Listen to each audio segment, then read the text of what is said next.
Russia সিরিজের শেষ অধ্যায়। আমি উঠছি রাশিয়ার গর্ব সাপসান বুলেট ট্রেন, যার গতিবেগ ৩৫০ কিলোমিটার প্রতি ঘন্টা। চারিপাশে সাদা বরফে ঢাকা রাশিয়া, জানলার বাইরে ছুটে চলা শীতল প্রান্তর, আর ভেতরে আধুনিক গতির উষ্ণ অনুভূতি। এই ট্রেন যাত্রা শুধু এক শহর থেকে আরেক শহরে যাওয়া নয়, এটা প্রযুক্তি আর প্রকৃতির এক অসাধারণ মিলন।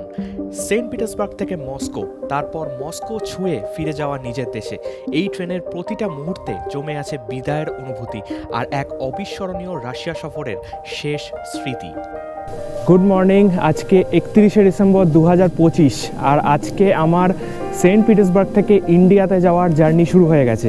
কিন্তু সেন্ট পিটার্সবার্গ থেকে সবার আগে মস্কোতে যাব। মস্কো থেকে আমার ফ্লাইট আছে দিল্লির উদ্দেশ্যে আবুধাবি হয়ে, ঠিক আছে। কিন্তু সেন্ট পিটার্সবার্গ থেকে মস্কো যে আমি যাব, সেটা যাব এখানকার বুলেট ট্রেনে। বুলেট ট্রেন 350 কিলোমিটার স্পিডে চলে, যেটাকে বলা হয় রাশিয়ার সাপসান ট্রেন। এখনও স্নোফল হয়ে যাচ্ছে কন্টিনিউয়াসলি। আমি এইভাবে লাগেজ টানছি, মানে স্নোয়ের মধ্যে দিয়ে দিয়ে লাগেজ টানছি, খুব কষ্টকর ব্যাপার। এখান থেকে মেট্রো করে মস্কোভিস্কি, এখানে যেরকম বললাম যে সেন্ট পিটার্সবার্গে বিভিন্ন স্টেশন আছে, একটা হচ্ছে ল্যাডোস্কি, একটা হচ্ছে ফিনল্যান্ডস্কি, সেরকম মস্কো যাওয়ার যে ট্রেনগুলো চালায় সেগুলোকে বলে মস্কোভিস্কি। সেই মস্কোভিস্কি স্টেশনে আপাতত যাই, গিয়ে কথা হচ্ছে। আর সেন্ট পিটার্সবার্গের সকালবেলা রাস্তাঘাট দেখে নাও, এখনও স্নোফল হয়ে যাচ্ছে। আমার লাগেজটা না টানতে খুব প্রবলেম হচ্ছে, বরফের মধ্যে দিয়ে টানছি তো, খুব কষ্টদায়ক। চলো আপাতত মেট্রো স্টেশনে যাই, মেট্রো ধরে চলে যাই মস্কোভিস্কি। এখান থেকে যাব একটাই স্টপ, আর একটা স্টপের জন্য ভাড়া দিতে হচ্ছে 86 রুবেল। এখানে এটাই নিয়ম যে একটা স্টপ গেলেও 86, 10টা স্টপ গেলেও 86। দেখো, এগুলো হলো সুবুরবান ট্রেনস, আর লং ডিস্টেন্স ট্রেনস হলো বাঁদিকে, যেটা আমাদের হচ্ছে বুলেট ট্রেন। তো বাঁদিকে যেতে হবে। স্টেশনের অবস্থা দেখো ভাই, আজকে সকাল থেকে জানি না কেন গোটা সেন্ট পিটার্সবার্গে নেট কাজ করছে না। নেট অফ করে রেখেছে নাকি বুঝতে পারছি না। বাইরে বীভৎস লেভেলে স্নোফল চলছে এখন, তুষার ঝড় হচ্ছে যাকে বলে।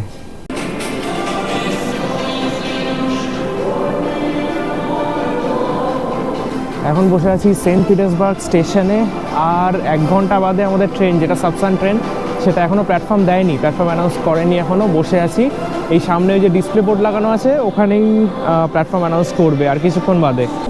চলো, আমাদের প্ল্যাটফর্ম নাম্বার হচ্ছে 4, মস্কো 9টা 10, সাপসান ট্রেন। চলো, আজকে বুলেটে খেলা হবে। ট্রেন এখনও ঢোকেনি, প্ল্যাটফর্মটার অবস্থা দেখো কি লেভেলে স্নোফল চালু হয়ে গেছে।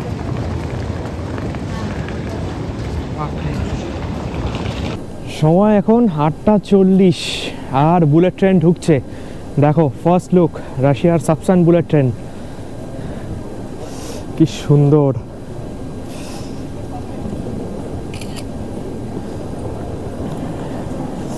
এই ট্রেনটাতে এত ডিমান্ড না, মানে সেন্ট পিটার্সবার্গ থেকে মস্কোর টিকিটই পাওয়া যায় না। আমি লাস্ট মোমেন্টে টিকিট কেটেছিলাম, আমি ব্রিস্ট কারে পেয়েছি, মানে রেস্টুরেন্ট কারে। আদারওয়াইজ এই ট্রেনের টিকিট কিন্তু পাওয়া খুব মুশকিল। ফ্লাইটের টিকিটের ভাড়া এই ট্রেনের থেকে কম। ফ্লাইটের টিকিট ভাড়া এখান থেকে 6 থেকে 7 হাজার টাকা। এই ট্রেনে আমার টিকিট পড়েছে 14,000 টাকা প্রায়, বুলেট ট্রেন। দেখো বাইরে থেকে কি সুন্দর লাগছে না?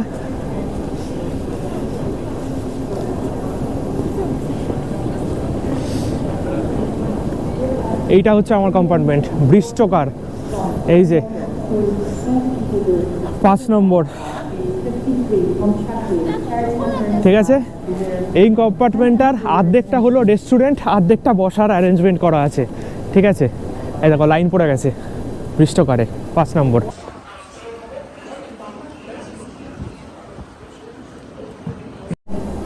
ও, দুদিকে দুটো, এদিকে বুলেট, এদিকে হচ্ছে ডবল ডেকার ট্রেন। এই যে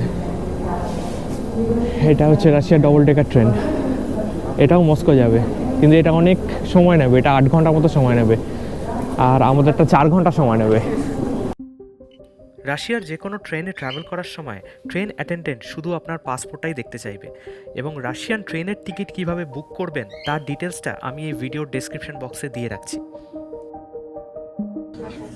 ট্রেনের ভেতরটা দেখো কি সুন্দর।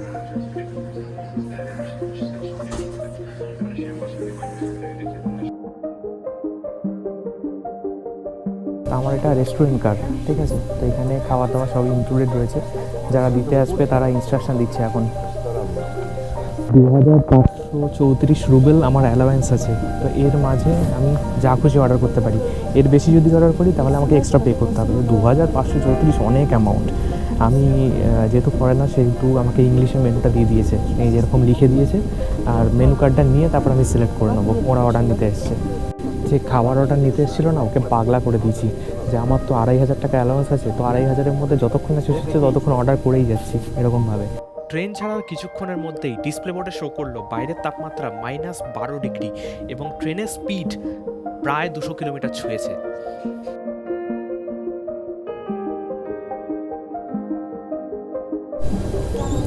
ট্রেনটা এমন চলছে বাইরে কিছু দেখা যাচ্ছে না, জাস্ট বাইরেটা দেখো।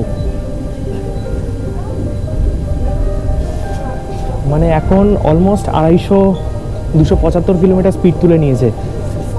বাইরেটা পুরো ঝাপসা হয়ে গেছে।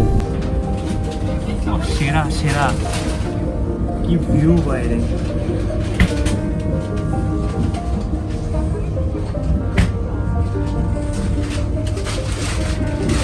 আর ঠিক এই কারণের জন্যই এই ট্রেনটার যে ভাড়া সেটা কিন্তু ফ্লাইটের ভাড়ার থেকেও বেশি। ফ্লাইটে যেরকম বলছিলাম 6 থেকে 7,000 টাকা 1-1.5 ঘন্টার মধ্যে সেন্ট পিটার্সবার্গ থেকে মস্কো, যেরকম কলকাতা শিলিগুড়ির ডিস্টেন্স। তো কলকাতা শিলিগুড়ির ডিস্টেন্স আমরা কভার করছি 3 ঘন্টা 50 মিনিটে মাত্র। তার বুঝে থাকো কী স্পিডে চলছে ট্রেনটা, আর সাথে এরকম ভিউ। এই ট্রেনের গতি শুধু রেল লাইনে নয়, চলছে সময়ের উপর দিয়ে।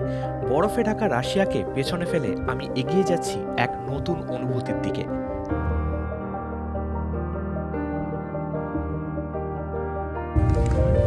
ফাটাফাটি ট্রেন এক্সপিরিয়েন্স চলছে কিন্তু আমাদের। বাইরে যেরকম ভিউ সেরকম ভেতরের ইন্টেরিয়ার আলাদাই ক্যাটাগরির ট্রেন এটা। যে খাবারটা অর্ডার করেছিলাম সেই খাবারটা দিয়ে গেছে। এরকম সাবসানের লোগো দেওয়া একটা ওয়েট টিস্যু দিয়েছে, এরকম একটা বার্গার টাইপের দিয়েছে, আর কোলা দিয়েছে। এরপরে আরও একটা আছে স্যালাড টাইপের কিছু একটা আমি অর্ডার করেছিলাম, আমি জানি না নিজেও কী অর্ডার করেছি, ওটা দিয়ে যাবে। ইন্ডিয়ান রেলওয়েতে দুটো কম্পার্টমেন্টের মাঝে যে সাসপেনশনটা থাকে না, সেই সাসপেনশনটা দেখো এখানে 250 কিলোমিটার স্পিডে ট্রেন চলছে। এই যে আমি দাঁড়ালাম, এখানে কোনো ফিল নেই, মানে নর্মাল ট্রেনের যেরকম সেরকম সাসপেনশনের উপর দাঁড়ালে। ইন্ডিয়ান রেলওয়ে তো রীতিমতো বডি কাঁপে, এখানে কোনো সেরকম ফিল নেই।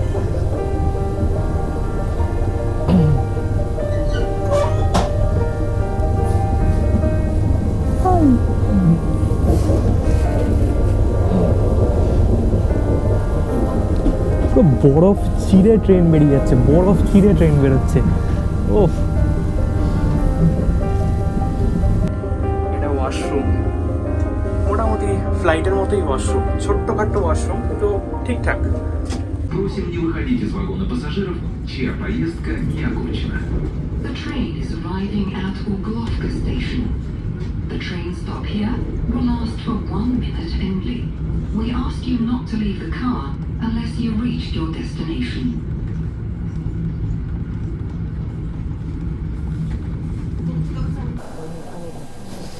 এটা আমাদের ফার্স্ট স্টপ আজকের জার্নির। এখানে ট্রেন থামবে 2 মিনিট, 2 মিনিটের মধ্যে ট্রেনে উঠে পড়তে হবে। কিন্তু কি সুন্দর লাগছে সামনের দৃশ্যটা।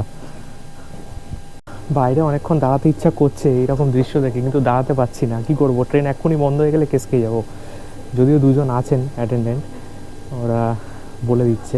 আর এখানে লোকজন না দেখছি, মানে আমি আগের ট্রেনটা তো দেখেছি হুলিয়ে সিগারেট খায়, মানে ট্রেন দাঁড়ালো তো সিগারেট খাওয়া চালু হয়ে গেল।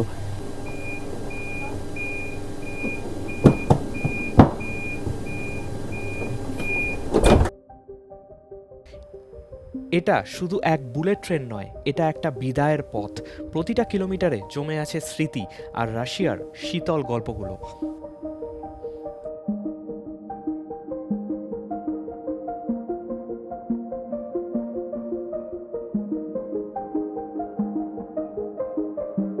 আমি যবে থেকে রাশিয়া এসেছি এখনও অবধি সূর্যের দর্শন পাইনি। আজকে 8 দিন বাদে প্রথমবারের জন্য আকাশে সূর্য দেখতে পেলাম, এবং সেটা লাস্ট দিনেই হতে হলো 31শে ডিসেম্বর। বাইরের সিনারিটাকে দেখো কি সুন্দর লাগছে। মানে এরকম ট্রেন রাইড মানে সত্যি, ওই আর্কটিক ট্রেন রাইডটা করেছিলাম, তারপরে আজকে বুলেট ট্রেন রাইড, ফাটাফাটি এক্সপিরিয়েন্স হচ্ছে কিন্তু আজকে।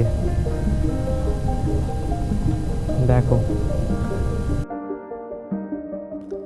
গন্তব্য কাছাকাছি, কিন্তু মন এখনও জানলার বাইরে। এই দ্রুত যাত্রার মাঝেই বুঝে গেলাম কিছু ভ্রমণ শেষ হয় না, শুধু মনে থেকে যায়।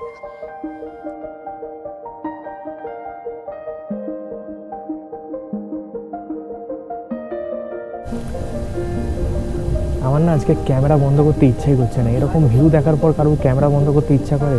মনে হচ্ছে প্রত্যেকটা ফ্রেম ক্যাপচার করি। ভিডিও লম্বা হয়ে যাবে এরকম করলে, কিন্তু কি করব, এরকম যদি ভিউ হয় একটা মুহূর্ত মিস করতে চাইছি না। দেখো, দেখতে থাকো। আরেকটা মনে হয় স্টেশন ঢুকছে, লাইনটা বেরিয়ে গেল। কোনো স্টেশনই আসছে।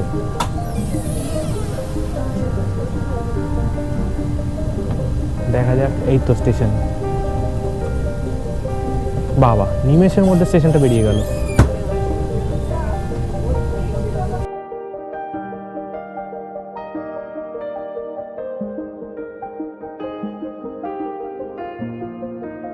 ওরা আমাকে বললো যে আধা ঘন্টার মধ্যে কাউন্টার ক্লোজ করবে, কারণ আর 1 ঘন্টা পর মস্কো ঢুকছি আমরা। তো আমি আর কিছু নেবো কিনা, কারণ আমার 1300 রুবেল মতো ব্যালেন্স ছিল। আমাকে এরকম ক্যাপুচিনো, স্যান্ডউইচ আর এরকম একটা নাটস দিয়েছে, দিয়ে 1300 রুবেলটাকে কনজিউম করে দিল। তো ভালোই হলো। আমি এয়ারপোর্টে যাব, অনেকক্ষণ ওয়েট করতে হবে আমাকে এয়ারপোর্টে, তো এটা কাজে লেগে যাবে।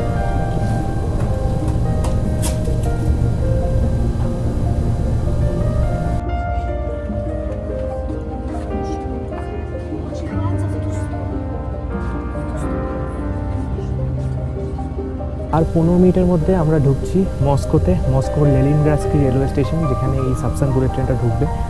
তো এখনও পর্যন্ত হেভি এক্সপিরিয়েন্স। মানে এর আগে টিভিতে, ভিডিওতে, ইউটিউবে অনেকবার এই ভিডিও, মানে এই বুলেট ট্রেনের এক্সপিরিয়েন্স দেখেছি, কিন্তু এই বরফের মধ্যে একদম ভরা উইন্টারে এরকম বরফের বুক চিরে এই বুলেট ট্রেন জার্নি, মানে এটা একটা অনন্য অভিজ্ঞতা আজকে হলো। তো মস্কো লেনিনগ্রাডস্কি নেমে আমি এখান থেকে চলে যাব এয়ারপোর্ট, SVOC এয়ারপোর্টের দিকে, যেখান থেকে আমার ফ্লাইট রয়েছে এতিহাদের।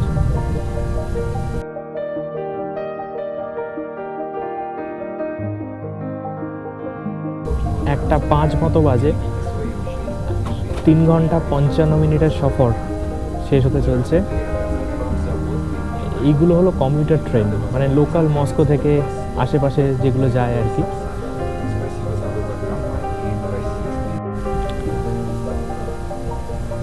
পৌঁছে গেছি মস্কোর লেনিনগ্রাডস্কি রেলওয়ে স্টেশন। ঠিক আছে, নেমে এখন মেট্রো ধরে এয়ারপোর্ট যেতে হবে। লাগেজ সামনে রয়েছে, আবার এয়ারপোর্ট থেকে কথা হচ্ছে।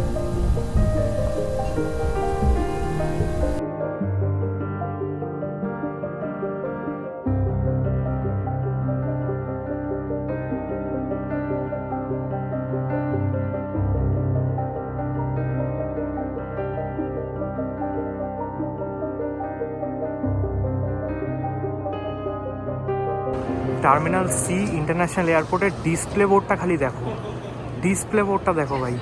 আমি এত বড় ডিসপ্লে বোর্ড জীবনে কখনো দেখিনি। এত এয়ারপোর্টে গেছি, এত বড় ডিসপ্লে বোর্ড কখনো দেখিনি। ফাইনালি বোর্ডিং, ইমিগ্রেশন সব কিছু ডান। খুবই স্মুথ ছিল এই ইমিগ্রেশনটা। আর এই যে এথিহাদের ফ্লাইট দাঁড়িয়ে আছে, এই ফ্লাইটটা ধরেই আমরা ফার্স্ট যাব আবুধাবি। আবুধাবি থেকে আরেকটা ফ্লাইট চলে যাবে দিল্লির উদ্দেশ্যে। এটা হলো বোয়িং 787 মডেলের ফ্লাইট। যাবার আগে একবার শেষবারের মতো মস্কো এয়ারপোর্ট, SVOC, এই দোকানটা থেকে আমাকে কেউ গালাগালি করবে না। আমার কাছে এখন কোনো পয়সা নেই, আমি সব পয়সা এক্সচেঞ্জ করিয়ে নিয়েছি।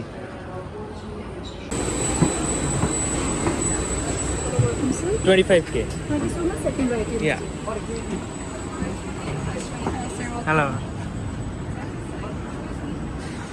এটা হচ্ছে এথিহাদের 787-9 মডেল। আমার সিট 25K। আরে বাপরে, ব্যাপক সিট তো। এখানে অনেক কিট ফিট দিয়েছে, স্ক্রিনও আছে। লাইফে ফার্স্ট টাইম ট্রাভেল করছি এথিহাদ এয়ারওয়েজে। দুর্দান্ত ফ্লাইট কিন্তু, বলতেই হবে। এরকম হেডফোন দিয়েছে, তারপর একটা ব্ল্যাঙ্কেট দিয়েছে, এরকম একটা ব্ল্যাঙ্কেট, একটা বালিশ দিয়েছে। এরকম কত সুন্দর একটা এথিহাদের বালিশ মাথায় দিয়ে ঘুমানোর জন্য। আর একটা এরকম একটা কিট, আচ্ছা, একটা স্লিপিং কিট দিয়েছে। Sleeping kit. এর মধ্যে ওই আই মাস্ক বা শুজ এরকম কিছু আছে। আর এখানে তো ইনফ্লাইট এন্টারটেনমেন্টের ব্যবস্থা আছে। এই কতগুলো চার্জিং পোর্ট, এখানে একটা ইউএসবি, এইখানে একটা 3 পিন চার্জিং পোর্ট রয়েছে। ব্যাপক ফ্লাইটটা। খালি একটাই বাজে কেস খেয়েছি, সেটা হচ্ছে আজকে উইংয়ের ওপর সিট পড়ে গেছে। এরকম বিশাল বড় উইংটার ওপর সিট পড়ে গেছে। কাঁচে এখনো বরফ জমে, পুরো রানওয়েতেই বরফ জমে। আমাদের ফ্লাইটের যে উইংটা, সেই উইংটাকে ক্লিয়ার করে দিচ্ছে। দেখো বরফ জমে রয়েছে, সেই জন্য এইভাবে ক্লিয়ার করে দিচ্ছে। এই জিনিসটা আমি এর আগে কখনো দেখিনি, ফার্স্ট টাইম দেখছি। রানওয়েতে যে বরফগুলো জমে, সেই বরফগুলো ক্লিয়ার করে করে এক জায়গায় পুরো পাহাড় বানিয়ে রেখেছে। এই দেখো, দেখো অবস্থা দেখো। Evacuation lead wallet belongs and follow the cabin crew's instructions. Thank you.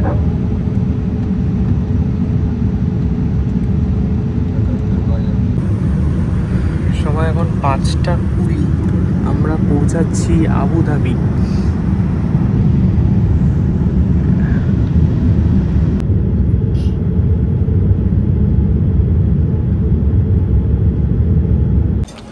পৌঁছে গিয়েছি আবুধাবির জায়েদ ইন্টারন্যাশনাল এয়ারপোর্ট।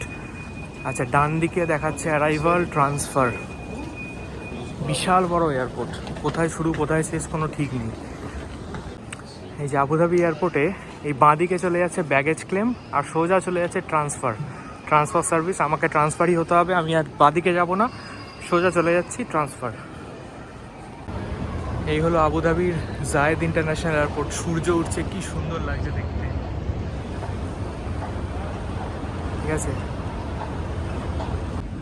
আমি তো এই সূর্যটাকে দেখতে চলে এসেছি এইখানে। ও কতদিন বাদে এরকম একটা সূর্য দেখছি, মনটাও ভালো হয়ে গেল সকালবেলা এরকম একটা সূর্য দেখে। 1 জানুয়ারি সকালবেলা আবুধাবির আকাশে এরকম একটা সুন্দর সূর্য। এর আগের বার যখন ইউএই এসেছিলাম, তখন আমি দুবাইতে ল্যান্ড করেছিলাম। দুবাই থেকে আবুধাবি এসেছিলাম একদিনের জন্য ঘুরতে, কিন্তু আবুধাবি এয়ারপোর্টটাতে কখনো ঢুকিনি। এই ফার্স্ট টাইম আবুধাবি এয়ারপোর্টটাতে ঢুকলাম। বিশাল বড় এয়ারপোর্ট, দুবাইয়ের থেকেও বড় এয়ারপোর্ট এটা। ইউএই ক্যাপিটাল না আবুধাবি। এই জায়েদ ইন্টারন্যাশনাল এয়ারপোর্টে দামগুলোর একবার আইডিয়া দিই, ঠিক আছে? এই যে 1 বোতল জল নিয়েছি, আর এই ছোট্ট এক কাপ চা নিয়েছি। এই দুটো জিনিসের জন্য বিল হয়েছে 38 দিরাম, মানে হচ্ছে 931 টাকা। আমার নিও গ্লোবাল কার্ড থেকে কেটেছে 931 টাকা। জাস্ট ভেবে দেখো। রোদ পোহাচ্ছি এই মুহূর্তে আবুধাবি এয়ারপোর্টে দাঁড়িয়ে। একটা জিনিস প্রবলেম করে, সেটা হচ্ছে প্রত্যেকবার সিকিউরিটি চেকে আমার এই যে হাতে বালাটা রয়েছে না, জ্যাকেটটা রয়েছে, এই যে হাতে বালাটা রয়েছে, এই বালাটার জন্য প্রত্যেকটা জায়গায় সিকিউরিটি চেকে আমাকে আটকায়। মস্কোতেও আটকাচ্ছিল, এখানে যখন ট্রান্সফার চেক হচ্ছিলো তখনও আমাকে আটকেছে, বলছে খুলে আসো। এবার এটা তো খোলা সম্ভব নয়, অনেক ছোটো থেকে আমি পড়ি। তো একটা ইন্ডিয়ান ছেলে ছিল, ওকে আমি রিকোয়েস্ট করলাম যে এটা আমি অনেক ছোটো থেকে পড়ি, এটা এখন টাইট হয়ে গেছে, খোলা সম্ভব নয়। তারপরে ও ভেতর থেকে আবার রিকোয়েস্ট করে ছাড়লো। এই বালাটা নিয়ে কিন্তু খুব সব জায়গায় সমস্যা হয়, মেটাল ডিটেক্টরে ধরা পড়ে আর আটকে দেয়।